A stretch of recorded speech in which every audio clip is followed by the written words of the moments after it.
Welcome everybody. Let us continue our discussion about inverse trigonometric functions once we have done studying the inverses of sine and the cosine function. It's now time to head towards the third inverse trigonometric function, which is regarding the tangent function. So let me write the topic for today, which is inverse of tangent function.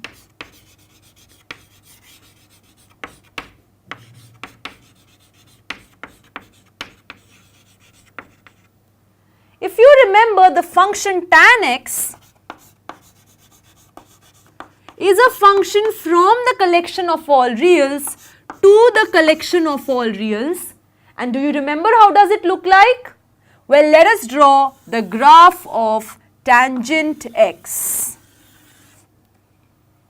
Tan x actually has pi by 2, or I should say x equals pi by 2 and x equals minus pi by 2 as its asymptotes, after which it has 3 pi by 2 and minus 3 pi by 2 as its asymptotes, and this goes on. What I said was this is pi by 2, this is 3 pi by 2, this is 0, this happens to be minus pi by 2, and you keep on proceeding to the left, this happens to be minus 3 pi by 2. And when I give you the description of the graph in this intervals, well, the graph moves like this. Over here, like this, and over here, again like this. This is what is the description of the tangent graph. Carefully observe one thing. Pi by 2, or I should say at x equals pi by 2, the function is asymptotic to this line, which is x equals pi by 2. That means at pi by 2, tan is not defined at all. There is no value which the function tangent x is attaining at x equals pi by 2. Similarly, at x equals minus pi by 2 also, the tangent function is not attaining any value. As you move from 0 to pi by 2, tan x is increasing and going on till infinity. As you move from 0 to minus pi by 2, that means you keep on decreasing your inputs from 0 to minus pi by 2, the function's value keeps on decreasing and goes on till minus infinity. But at minus pi by 2, exactly at the point minus pi by 2, tangent x is not attaining any real number. And similarly, at x equals pi by 2, tan x is not attaining any real number, and that is because x equals pi by 2 and x equals minus pi by 2 are asymptotes. They are asymptotic to this curve, and that is why this curve can never ever intersect or touch this line, which is x equals pi by 2 or x equals minus pi by 2. Similarly is the case with x equals 3 pi by 2 acting as the asymptote, and x equals minus 3 pi by 2 again acting as the asymptote. This is what is the behavior of the tangent function. If you observe, corresponding to every number on the real line except these, not 0, except 3 pi by 2, minus pi by 2, minus 3 pi by 2, except add odd multiples of pi by 2, all the real numbers sitting over here have some or the other image in the codomain. That means the domain of tan x is not actually equal to R, but from R you need to subtract these points, which is pi by 2, 3 pi by 2, minus pi by 2, minus 3 pi by 2, because at these points tan x is not defined. So if I correctively write it not like this, but instead I say that tan x is a function which is defined from R, and from it subtract all odd multiples of pi by 2. This is what is the actual domain of the tangent function. In the beginning, just like the sine and cosine had domain equal to collection of all reals, this is not true in the case of tangent function, because at odd multiples of pi by 2, tan x does not obtain any value in the codomain, and therefore domain of tan x is R from the collection of all reals. Remove all odd multiples of pi by 2, what you obtain is the domain of the tangent function. Whereas the codomain, let's see what is the problem or what is the actual thing which is standing for the codomain of the tangent function. Observe that every member of the real line, which is here sitting as the vertical axis, that is being obtained corresponding to some or the other point of the domain, and therefore codomain is nothing but the collection of all reals. With this domain and this codomain, we have to find, if I mark it as step 1, let us collectively try and deduce information about tangent x invert this injectivity and surjectivity. Because it is the injectivity of the tan function and the surjectivity of the tan function which is going to make that function invertible. But the injectivity is given by the domain and the surjectivity is given by the codomain. If I, in the second step, want to move or wish to move, I will first have to verify whether at this domain and at this codomain the function's behavior is what. If I talk about the injectivity part, which is when the domain is R minus all odd multiples of pi by 2, if you carefully observe this entire graph, it is very evident that the moment you try to pass a horizontal line through the graph corresponding to the entire domain, which is R minus odd multiples of pi by 2, this is going to intersect the graph at infinitely many points. This will go on and this intersection will just keep on increasing. And therefore, because this is a horizontal line which intersects the graph of the tangent function at not a unique point, that is why with this domain, tan function is not at all injective. So at step 1, I will say that tan function with this problematic domain is not injective. What about the surjectivity? Well, surjectivity comes from the codomain.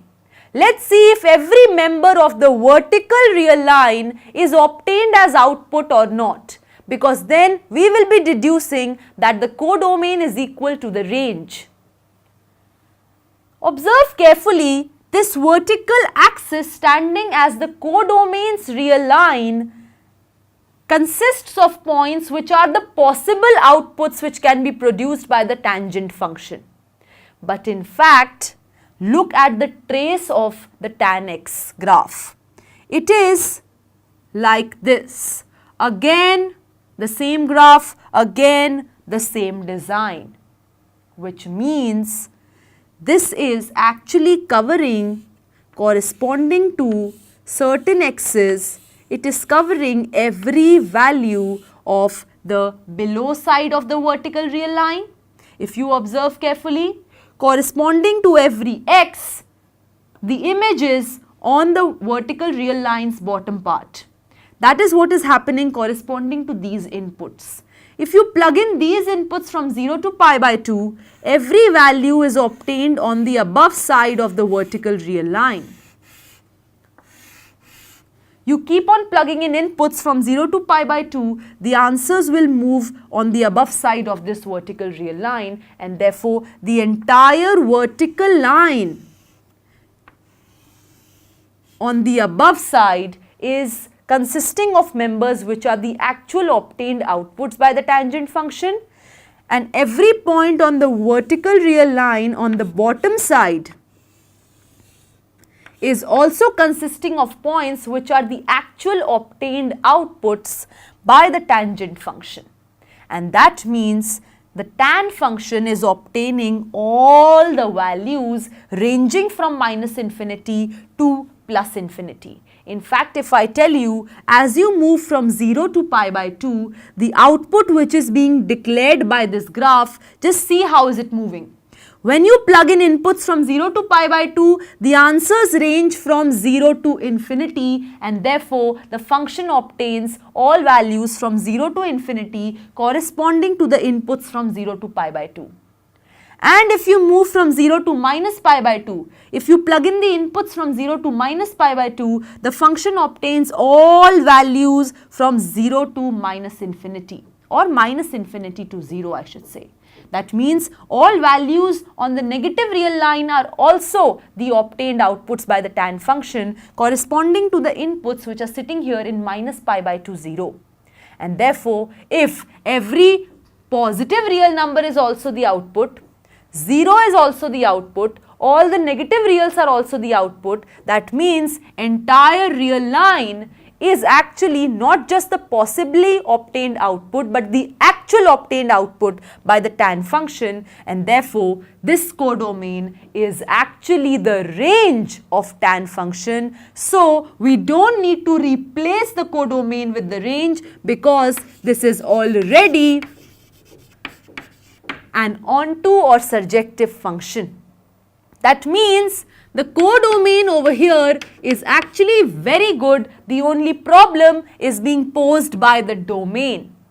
And so, to move in step 2, I don't need to disturb my codomain, which is my range, because I don't want to disturb the surjectivity which is already there with tan x. I just need a certain kind of domain. That means I will just need to restrict my domain to a specific subinterval which is going to lead to make the function tan injective without disturbing its surjectivity.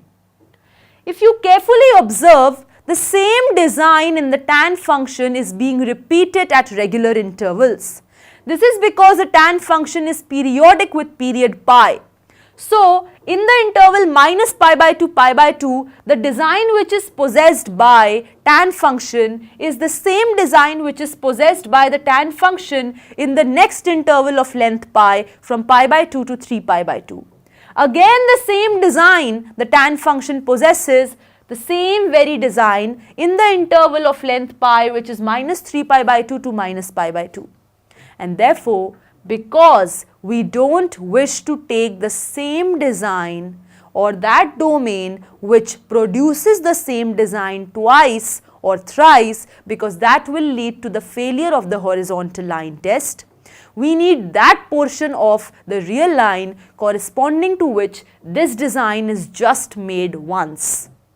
So, we can take for that either this subinterval which is minus 3 pi by 2 to minus pi by 2, or we can take minus pi by 2 pi by 2, or we can take just pi by 2 3 pi by 2. But here we take minus pi by 2 to minus pi by 2 to pi by 2 because this is what is going to give you the principal value branch of the tan inverse function. And so, just like in the case of sine and cosine, we had the possibility or the options of picking up many subintervals out of the real line which corresponded to making sine injective and surjective, but we picked up the very least possibly containing values interval. That interval which consists of the least, the smallest values, we obtained or we opted for that subinterval of the real line, and over here also that is what we are going to do. In case of sine, we took minus pi by 2 as the restricted domain. In case of cosine, we took 0 comma pi as the restricted domain, and over here we are going to take minus pi by 2 as the restricted domain. But observe that at pi by 2, tan is not defined, and at minus pi by 2, tan is not defined, and so the restricted domain that I will take is open minus pi by 2 to open pi by 2, because tan cannot take minus pi by 2 and pi by 2 as its input. Now if you consider just this as the domain, which is the restricted domain, what happens to the graph of the tangent function? Well, corresponding to minus pi by 2 and pi by 2, if I wish to obtain the design or the pattern of the graph, how does it behave? Well, this minus pi by 2 is actually the asymptote to the curve of tan, and this pi by 2 is also the asymptote to the curve of tan, and in between, this is what my design comes if I just restrict my domain to open minus pi by 2, and the codomain is nothing but the range, which is the collection of all reals. In this case, if you carefully observe, the graph passes the horizontal line test, because any horizontal line you draw, it is going to intersect the graph at exactly one point. And also, as you can see, the graph is covering all the values on the vertical real line, which means this is onto function also from minus pi by 2 to r, and thus tan x from this restricted interval to the collection of all reals is not just injective, because we have treated the domain and restricted it from the collection of all reals to just the interval minus pi by 2, but also it is surjective because all the real numbers on the vertical line are being obtained, which is denoted or depicted by this particular design of the graph, which is of tan function. That means what? Tan x from minus pi by 2 to the collection of all reals is invertible. Right? Because it is this domain which is actually producing injectivity inside tan, and it is this codomain which is equal to the range, because of which the onto-ness is coming in the function, and thus this domain and this domain, the best domains and the codomains for us for tan function, are making it an invertible function, and thus this implies that there exists tan inverse x from r to minus pi by 2, because the domain set for tan becomes the codomain set for tan inverse, and the codomain for tan becomes the domain for tan inverse, such that